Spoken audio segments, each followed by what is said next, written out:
if you're doing improv is awesome. So if you hate accuracy, improv is a wonderful way to go. Mm-hmm. Tell me a little bit more about improv. I don't believe I've ever sewn improv. Well, improv It sounds so French. I don't know. It is improvisation. I need a beret on. It's where you're making artistic decisions as you're sewing. You don't have your pieces, your fabrics cut to a particular size. You sew them at different angles. Okay, that's what I call freeform. Yeah, okay. So freeform or improvisation. Or okay. Improv. Yeah, so freeform is exactly that. When you get a new machine, even if I get a new Bernina, it takes me maybe a month to get used to how it does things. How it works with my minor differences. Well, my new Bernina is a computer-based 100%, and it takes it time to boot up just like a computer. And it was like I was calling my dealer saying, hello, my machine is not turning on. I've got the on button. He says, well, you got to be a little patient. It's a computer. It's got to boot up. So, you get to know each machine has its own little finagly things that you learn about it. But see how I've pressed open? And I can feel that there's no lumpy fabric. Sometimes when you press over, there's a big lump right there. This lays perfectly flat and there's no fabric overlap. Yes, that's something to check for if you're pressing to the side or even if you're pressing open. You want both. You don't want it to look like part of the fabric is over here or whatever. There can't be any fold of the fabric. The fabric just needs to lay side by side. Yeah, it needs to be flat and not folded onto itself. Yeah, because that will affect accuracy. If I were making a 4-patch, let me get this pressed.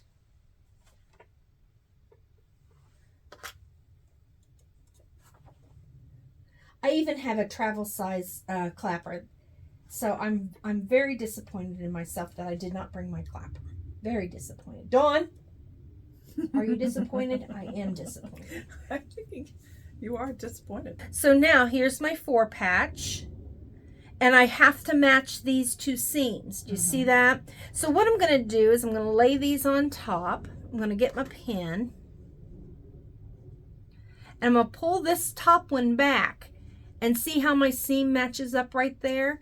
I'm going to watch it as it folds back, and I'm going to pin again right where that would catch on my foot.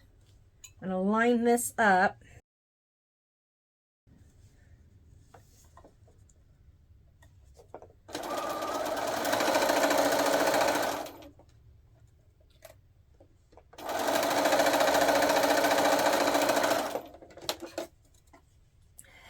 Now I can use the same piece as my leader and my ender if I don't want two pieces hanging around. Let me press this.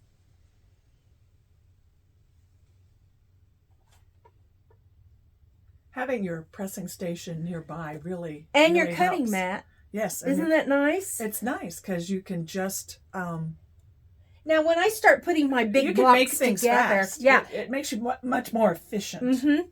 And if I'm putting big blocks together, once I start putting those big blocks together, I go over to my big my big pressing unit. But see how those come right together in that point right there? That's what you're looking for right there.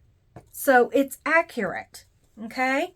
So then the next thing, I made some half square triangles. Because this doesn't have any real points except for right there where those seams match up. But when you start diagonal piecing, am I looking at, I never know which camera to look at. I'm sorry. I'm all involved in my sewing and I just pretend like it's just me here talking to myself, which I do quite a bit. So anyway, I don't even remember what I was saying. Oh, points. You've got points that you're trying to get. I don't really have points. I just have intersections here. But if I have diagonal piecing, I'm going to have to contend with some points. And so I've taken this little this is like a, what do they call those little candy charm packs, mini charm packs, Mini whatever, mini that you can buy charms, already So pre-cut. 2.5-inch squares. I'm assuming. Yeah. And I So pre-cut squares. Pre-cut squares. I just brought them because I thought they'd be convenient, you know, to show things with. Mm-hmm. So she's made some half square triangles. So I've made some half square triangles, just like with the same fabrics that I made my, and for each square, each dark and light square that you put on top of each other, you get 2 half square triangles. So we're going to do this. We're going to make this like this, and this in there, and let's make this go like that. Okay. Oh, that's a cute little block. Yeah, so there. We could do that, or we could do that. Mm-hmm. Okay. Or you could do a pinwheel. Or you could do a pinwheel. Let's that, and then that, and then that, and then that. Oh no. One more twist on that one. Yeah. Just needs to be twisted one more time. Thank you. And then that one needs to be twisted one more time. Oh, there you go. There you go. Okay, thank you. I think I was Okay, recording so over here. But so there's a anyway, pinwheel. So there's a pinwheel. So you can do a lot of things with half square triangles are lots of fun. Oh, they are fun. Yeah. So let's pick this piece up. Let's lay it on top of each other. You know, there are some points that you'll get to as sewing them together. That's important. So, but there are. So I'm going to have a point right here. I wouldn't pin that because it's such a small piece that I can pretty well control it with my stiletto. Just by putting my stiletto down. Make sure that that's even.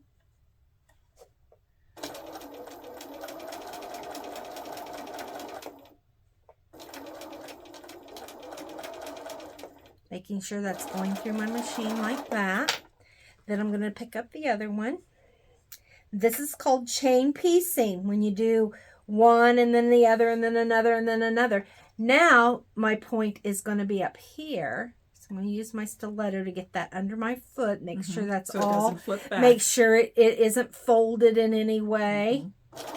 So either pin or use a stiletto or something, because that's I'm gonna, the tendency of those points to flip back. Right, and I'm really not matching up seams yet, except for those diagonal seams, which I can control with my stiletto.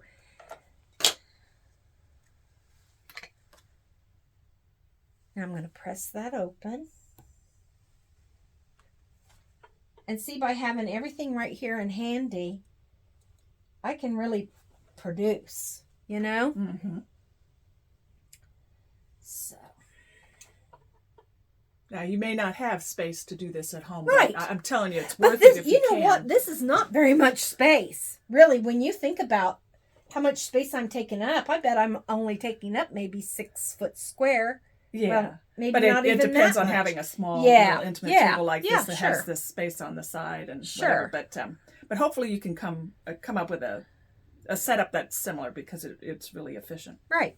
So now look at where my seam allowance lands with my points. My points are clear back here. See that?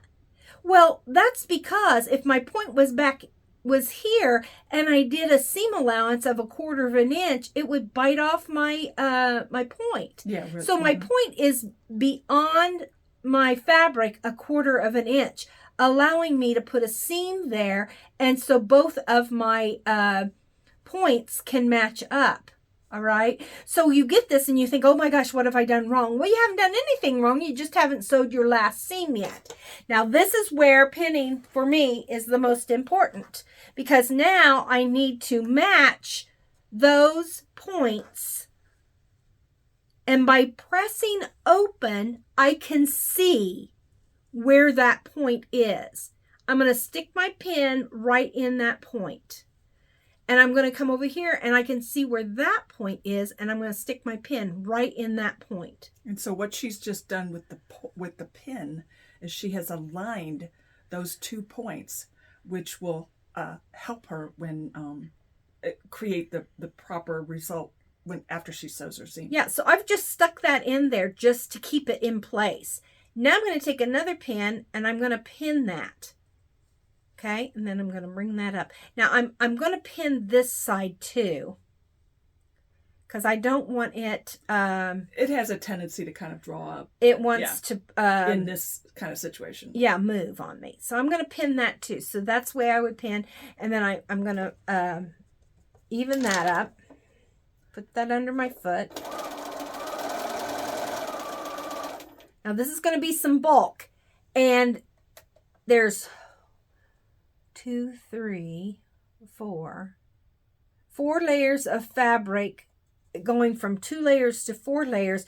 Your machine needs to be capable of having a strong enough motor to just go ahead and sew without the stitch length being affected, the stitch being affected at all. You don't want it to back up and make a little nest underneath. You don't want it to slow down and create a whole bunch of tiny stitches right there. Correct. So your machine has to be of good quality, that it has a good enough motor that it can take those. And this is where the feed dogs are important, because the feed dogs are helping to feed that through.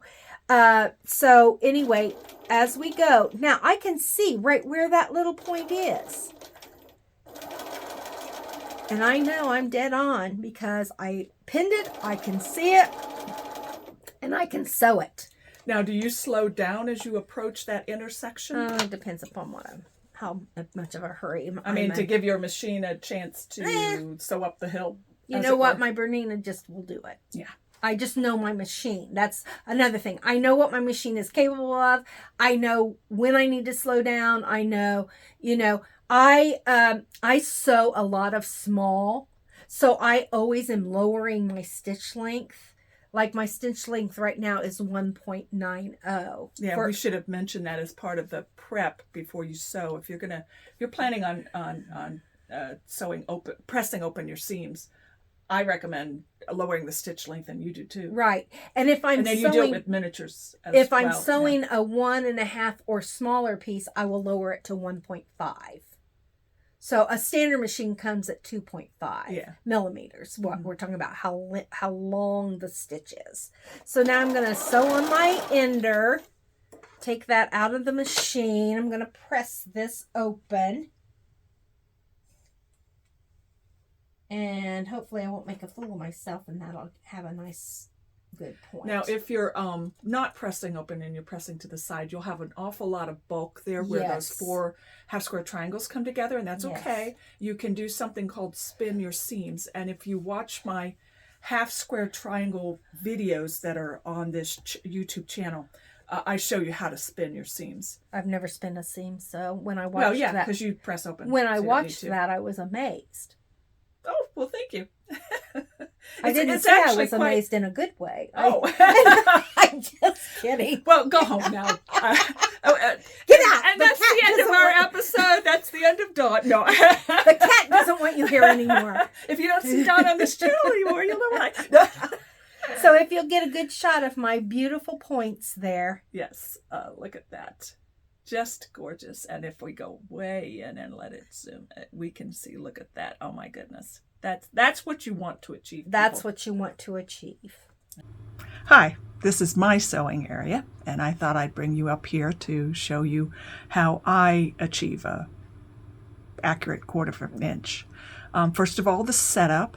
Kind of got things a little out because I'm about to show you stuff, but this is my sewing table. And like Dawn, I have a little side table right here where I can cut and press as I sew if I want to. In this direction is a full-length cutting, pressing area. So I just have to step up and move just a little bit in order to cut and press more fully. So that's nearby. I share this office space with my computer desk and also with my husband. So I've got a rather compact sewing area, but for me it works. Let's start with my machine. I sew with a Janome. I used to have a Bernina, but when it was time to upgrade, I was working at the shop and that's what they sold, and I fell in love with them, and that's what I bought. My particular model is called a 9450. I love it because it has the deepest throat space of a sewing machine as opposed to a sewing / embroidery machine. Mine only does sewing, quilting. And it had a deep throat space, and it also has, I don't know if you'll be able to see, but it has another light that pops out in addition to the light that's underneath the machine. So I have lots and lots of light, which Dawn mentioned in her section how important that is. Now, when you buy a machine, it will come with this kind of needle plate, which has a long horizontal opening. And that allows the needle to move back and forth so it can do decorative stitches, zigzag, that kind of thing. So this would be your general purpose plate, needle plate. And we both agree, Dawn and I, agree that your first upgrade, if your machine does not come with it, is this, a single hole needle plate, which means it's just got a single hole. Now these other vertical lines, those are for all the different feed dogs on my machine. Notice that it's got quite a few.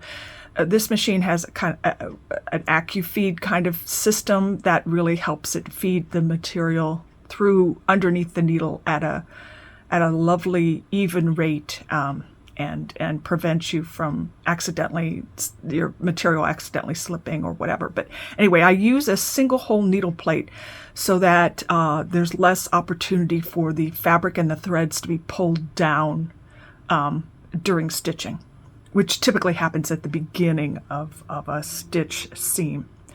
So this would ordinarily be the plate that you would use, but on this particular machine, and your machine may have this kind of a thing, I don't know. But Janome on this model offers something called an HP needle plate, and that's what they call high precision.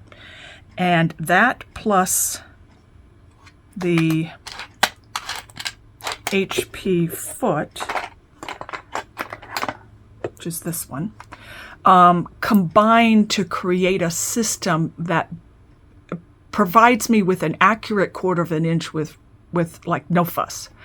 As soon as I started using this needle plate and this foot together with the default settings on the Janome, I started achieving a consistent 1/4 inch every single time with no fiddling, no anything. It was like super awesome. So so I highly recommend this machine. I also highly recommend using the HP needle plate. You may notice that the hole is over here. So what's happening when I put this needle plate on is my needle is moving over here, and my foot would be right there. And I guess, if I had to guess, I assume what's happening here is because it's moving closer to some of this area of feed dogs, that is allowing it to be very, very precise. But anyway, so this is actually the setup that I use all the time. But let's suppose that I didn't have this kind of system, and that I had the single hole needle plate and a 1/4 inch foot. Now, the default foot that comes with your system, let me find it here real quick. Oh, here it is. For Janome, their default foot is this thing.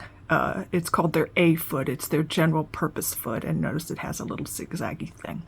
But you can use it to create a 1/4 of an inch, because this inner part here, you notice it's clear in the center, so I can really see where the needle is and where the fabric is.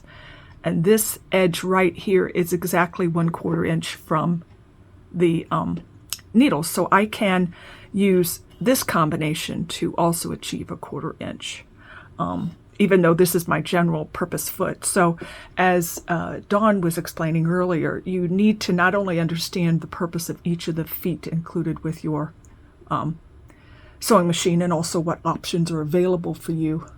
For example, if your sewing machine does have a 1/4 inch foot, I would definitely look into adding that to the feet that you're using, because you're going to get a 1/4 inch foot is designed so that the edge of it is where you're measuring a 1/4 inch from the needle, and therefore would get a 1/4 inch seam.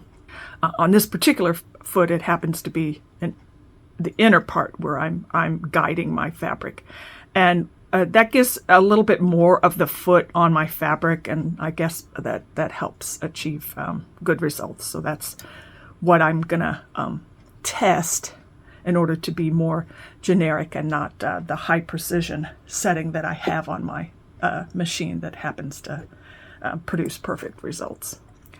But before we do that, let me talk about, and I have a little screwdriver too that I'm going to be using to install that. So I'm going to put this over here and install that in just a minute.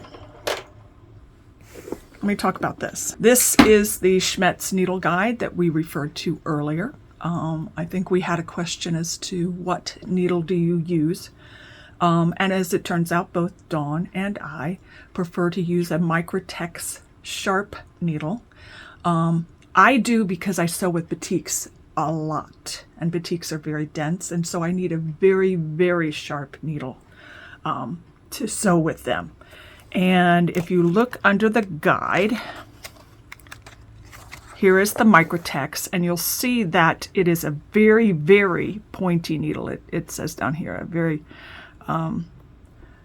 sharp point needle. Now, you can also use a quilting needle. It's sharp too, with just a slightly rounded edge, and it is appropriate for all types of cottons, but it will dull faster if I use it on batik, so that's why I don't typically. But the quilting needles by Schmetz are awesome. Another needle that we talked about was the top stitch. It's also pointy with a slightly rounded point, so it's not as sharp as the Microtex. The Microtex sharp is the pointiest, sharping, more piercing kind of needle. These are both sharp, but they, by having a slightly blunt needle point, they push the threads apart rather than like try to pierce through them. So a top stitch needle is good, or a quilting needle. Once you choose the needle type that you're going to use, well, you start with your fabric and then you find the appropriate needle for that needle type and what you're trying to do. And the needles come in different sizes. Here, this one's showing for the quilting needle that comes in this pack is 75s and also 90s. There's 70, 75, 80, 90, 100.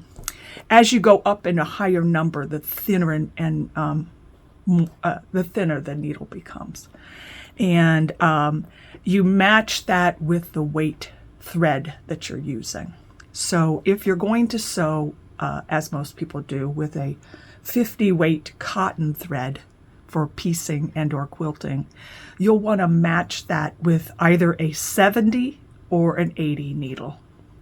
If you're going to use 40 weight thread, which is fine, it is a little bit thicker than 50 weight thread, so frankly it makes it harder to achieve a perfect 1/4 inch.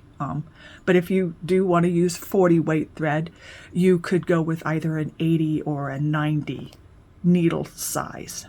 So this is the needle guide, and you can get this same information on Schmetz's website, or you can just order yourself this pocket guide, and it really teaches you quite a lot, not only about the differences in needles, but also what type of fabric they're appropriate for.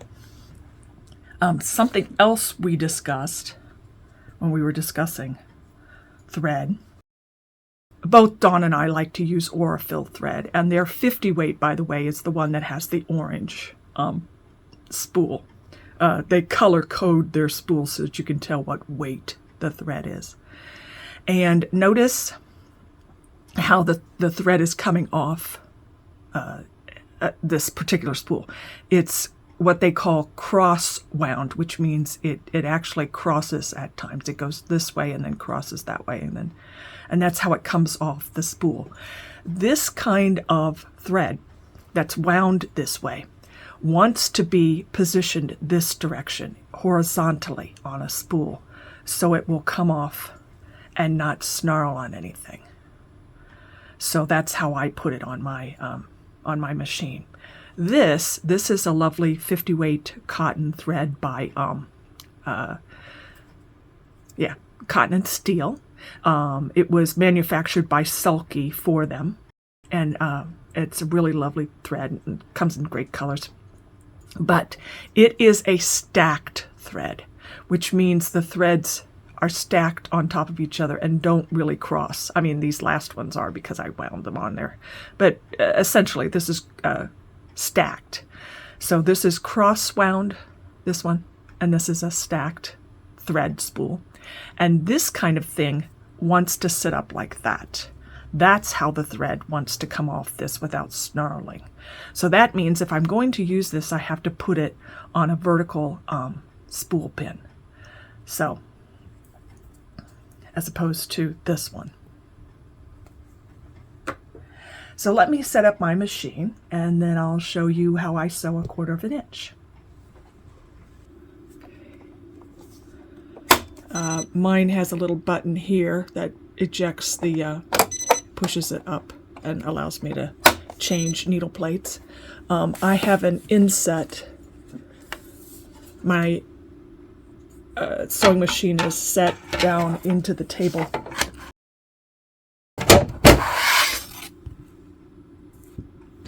And so I have to actually remove this little part before I can change needle plates. And then my foot is right like that. Just want to screw it on to make sure it's nice and tight. There you go. And let's adjust this just a bit more. So, as I was saying, I have put the Aurifil thread on a horizontal spool pin because that's how a cross-wound thread wants to be used. And also, similar to Dawn, I reduce my stitch length and I use a leader ender to start my sewing.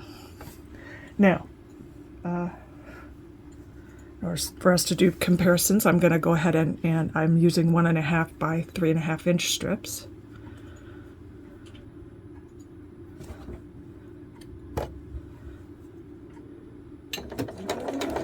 And then I think I pointed that out, but let me use my stylus to show you. This is going to be my guide right here. This happens to be 1/4 inch from my needle on this, using this foot. My needle plate also has markings that indicate 1/4 inch. I guess that must be 3/8 and then 1/2 or whatever. So it has various markings that help.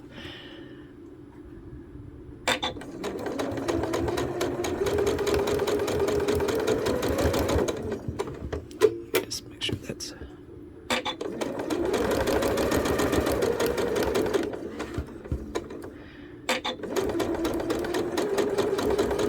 Oh, mine also has a stop-start button, just like Dawn's.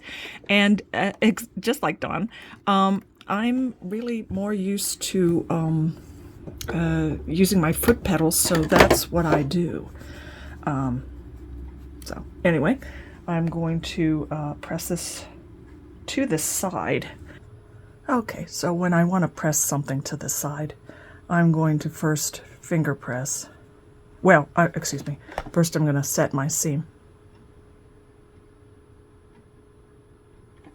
And that just means putting your iron on it and letting the fibers heat up a little bit. That's going to allow it to, allow the top and the bottom threads to kind of mesh a little bit better, and also prepare it for this next step.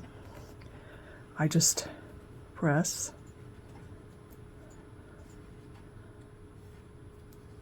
And then I'm going to use the nose of my iron to actually press this over. And then I'll gently come over and let the heat in the wool pressing mat do its thing. there.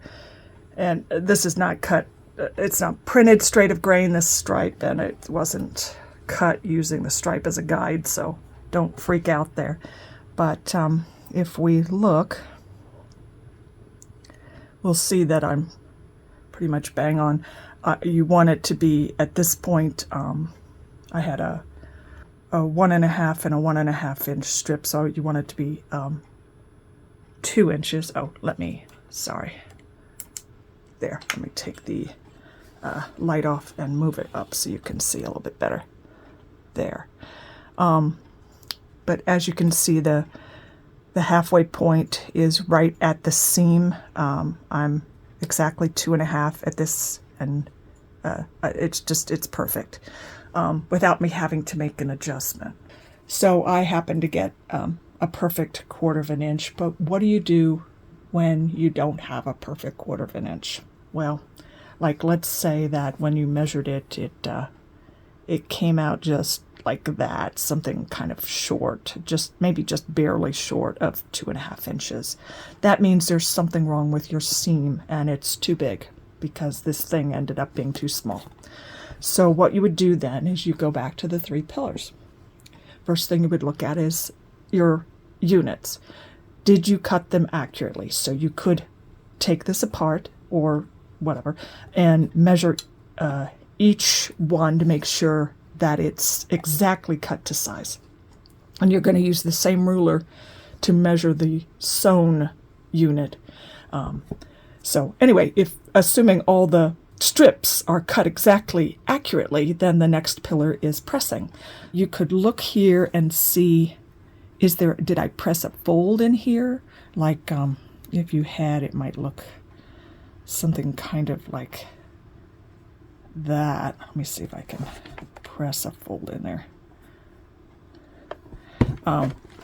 It would not be, part of it would be right at the edge, but the other part would be, there'd be like this overlap here.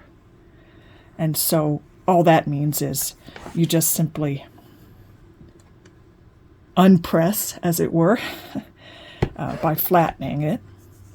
And then you try pressing again. And again, if you're pressing to one side, make sure you finger press first. And then use the nose of your iron to help push that over flat. And then use the weight of your iron to flatten the seam as well. You'll notice you'll get a lot better results when you have a wool pressing mat as well. And a clapper, which I've left over there. But if you put a clapper on top of this, this will help flatten the seam. So let's say you've checked both of those things and it looks like you've done everything right. It's as flat as you can make it. The pieces are right. So the next thing would be to measure the seam itself. If it's like too big, it's going to be something like that. When you put the 1/4 inch line on the seam and you see if how big the seam is. If your seam is exactly 1/4 inch, then it could be that because you're pressing to one side, that maybe you're taking up a thread or two, and you have to make a slightly narrower seam, just 1 or 2 threads. So how do you do that? Let me take you over to my sewing machine and show you some things that you can do. So let's say I'm just a couple of threads off. I just change what I'm using as the guide. If I'm guiding using this edge of the foot, I might want to come in 1 or 2 threads from that. Or I might want to try again, frankly, because since I'm not sewing using the edge of the foot, but I'm sewing using this inner edge, maybe I just didn't spot it as well as I could have. Other things you can do, you can use this kind of thing. If you set this exactly, the red line exactly in front of the needle, then the black line will be 1/4 inch away. But if you move this just a tiny 1 or 2 threads to the left of the needle, then you're going to be achieving a scant 1/4 inch seam, and maybe that will fix your problem. I, like Dawn, believe in actually trying to sew an accurate 1/4 inch, but because if you happen to not be pressing open. As you're folding that fabric over, you are losing a little bit of space, as it were, in the fold. So possibly you might have to sew a scant 1/4 inch, and to do that you just move your guide closer to the needle so that it's you're sewing a slightly smaller seam. Another thing you can do for that, instead of using lines, you can, a real cheap, inexpensive fix is a stack of Post-its. If you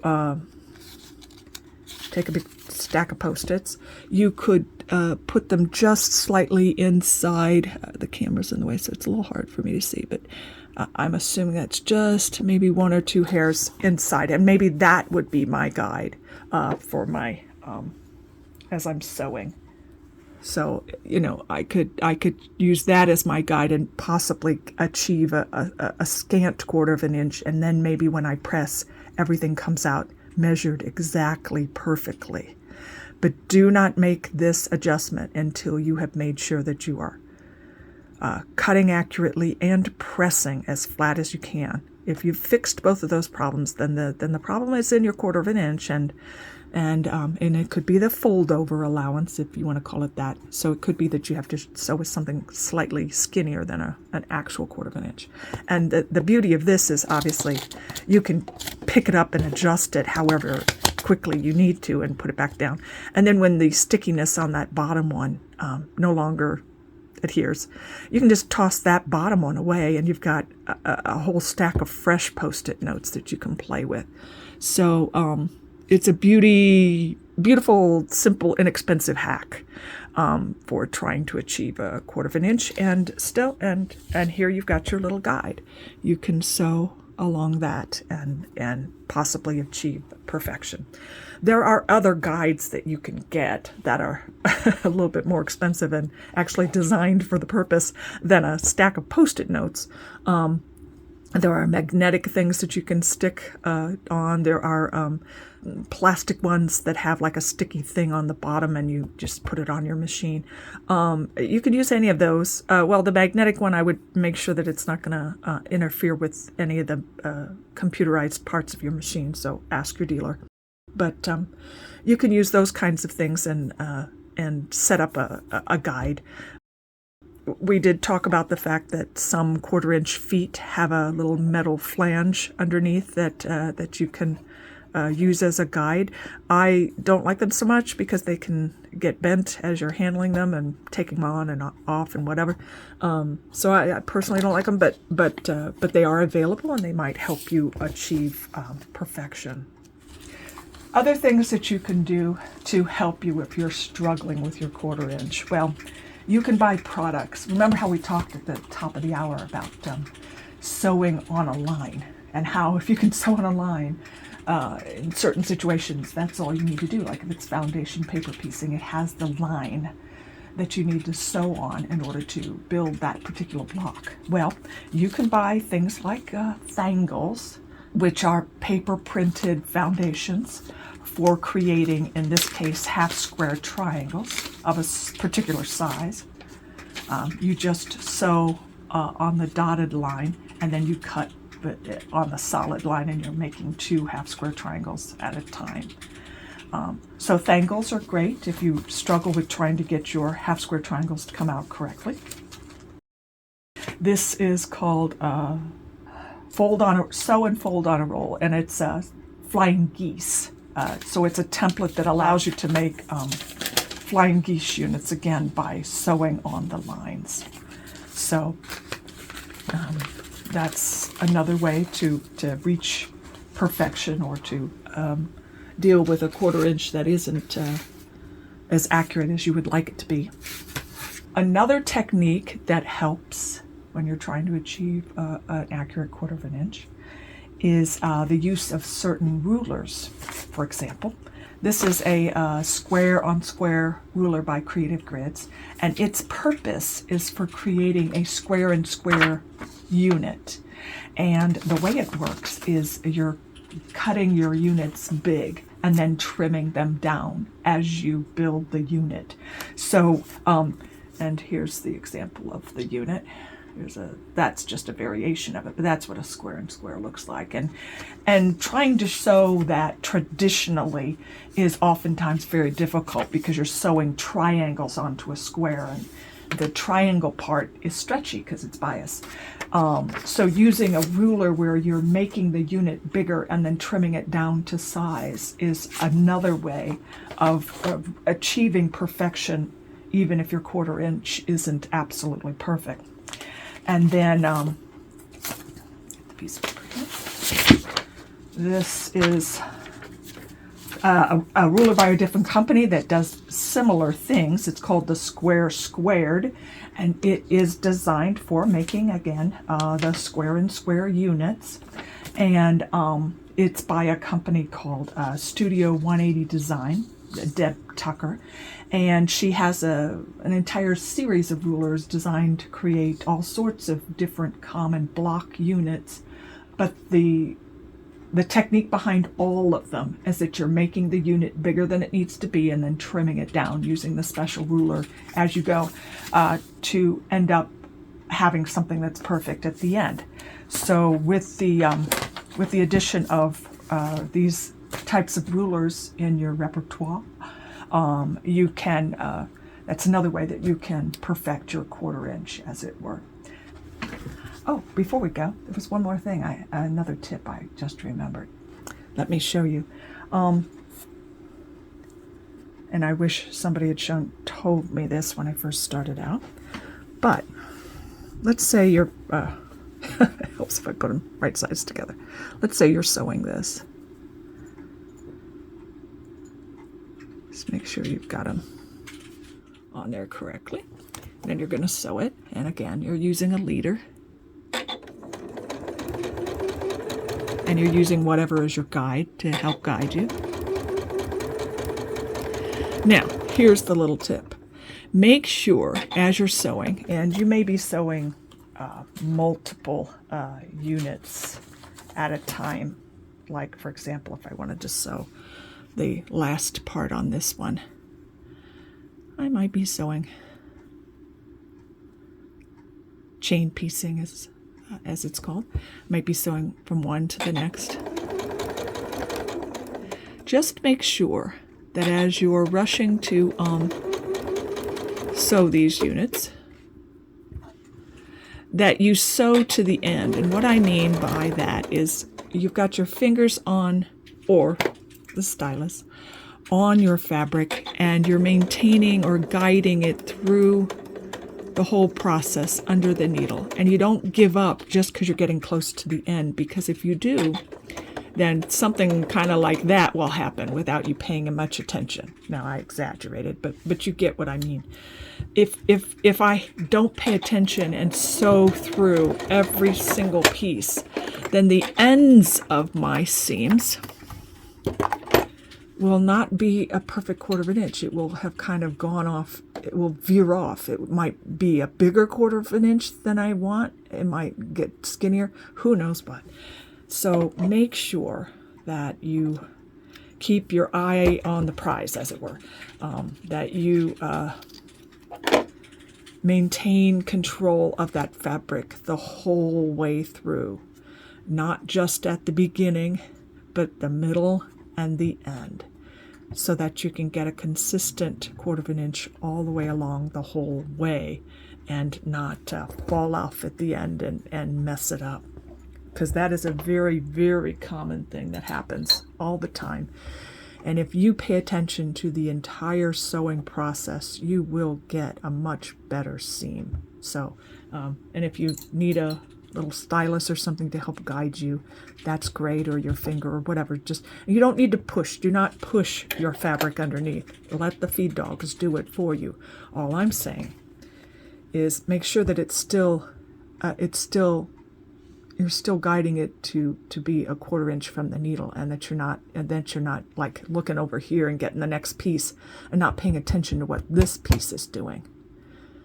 That's where the mistakes happen, as you're reaching for the next piece and chain piecing thing, and this one's still sewing, it will sometimes get off. So that's my other tip of the day. So I want to talk to you a little bit about how many seams you tend to have in a quilt. I brought this because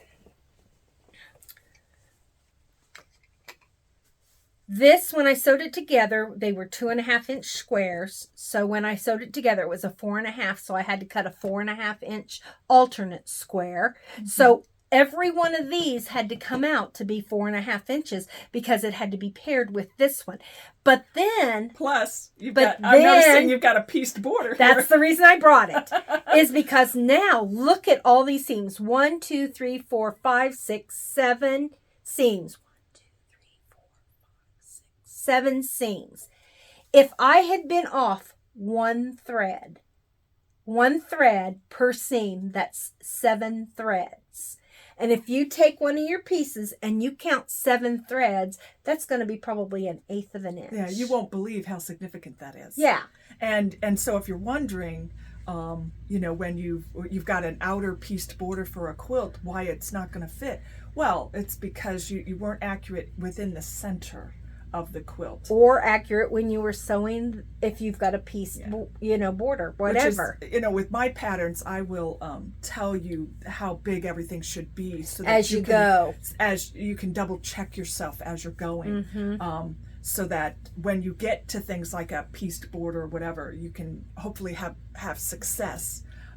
It's real important that each step along the way you're double checking yourself. Right, because had this part not been accurate, the basic part of my quilt not been accurate, I wouldn't have been able to have gotten this border put on accurate, because 2 of these have to equal the width of this. The one has to equal the width of that. And these 2 have to equal the width of this to get all these seams to match up. And what you'd see is kind of maybe a rippling or a puckering. It won't lay perfectly flat. It won't lay flat. And then you can also see that my seams are pressed open. Mm-hmm. And that this quilt does lay really good and flat. Okay? And that's what you're trying to achieve. That's what you want to achieve, yeah. And your eye will really see if these intersections are not accurate. And that bugs me. And so, but you know what? It doesn't bug some people. No, and that's fine. I have I have lots of friends, but one in particular I'm thinking about. I only have one friend, and that's you. And that's No, me. I'm kidding.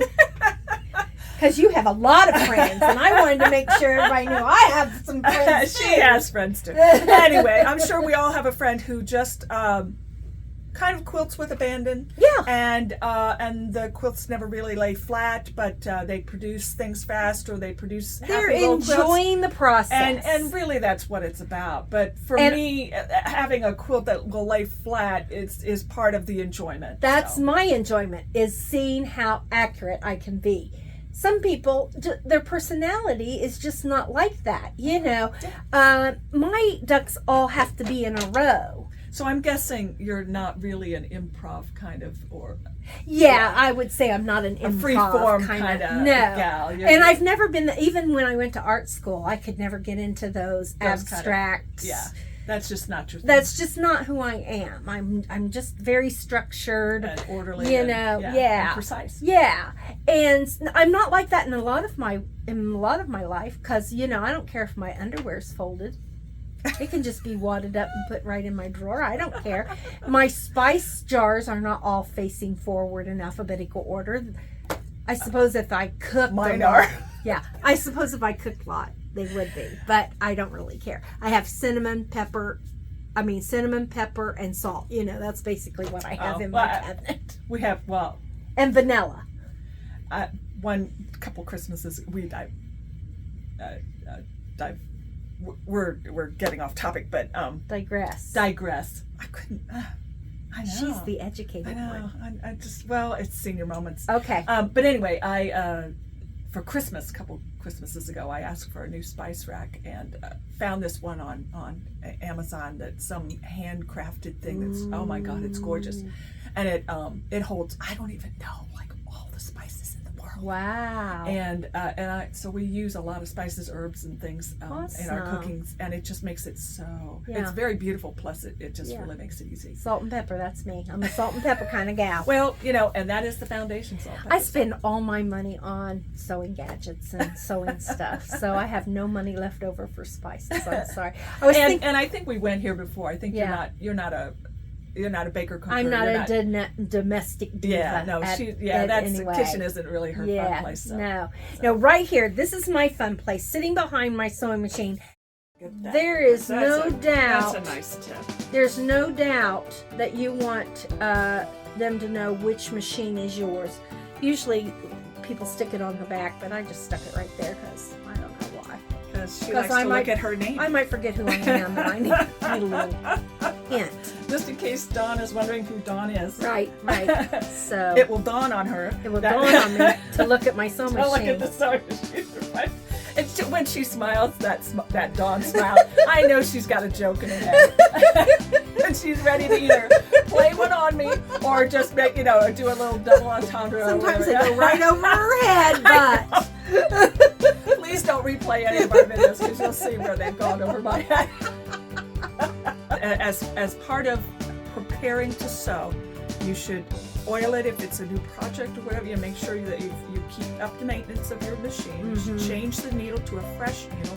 You should clean out lint every time you change bobbin. But if you don't remember when you cleaned out the lint, you do that yeah, before you start sewing, and then you should reduce your stitch length if you're going to be. I always reduce my stitch length, but especially if you're going to be pressing open. So those things for sure. We bless you with the perfect quarter inch. yes, that's what we hope. Bye for now. Bye.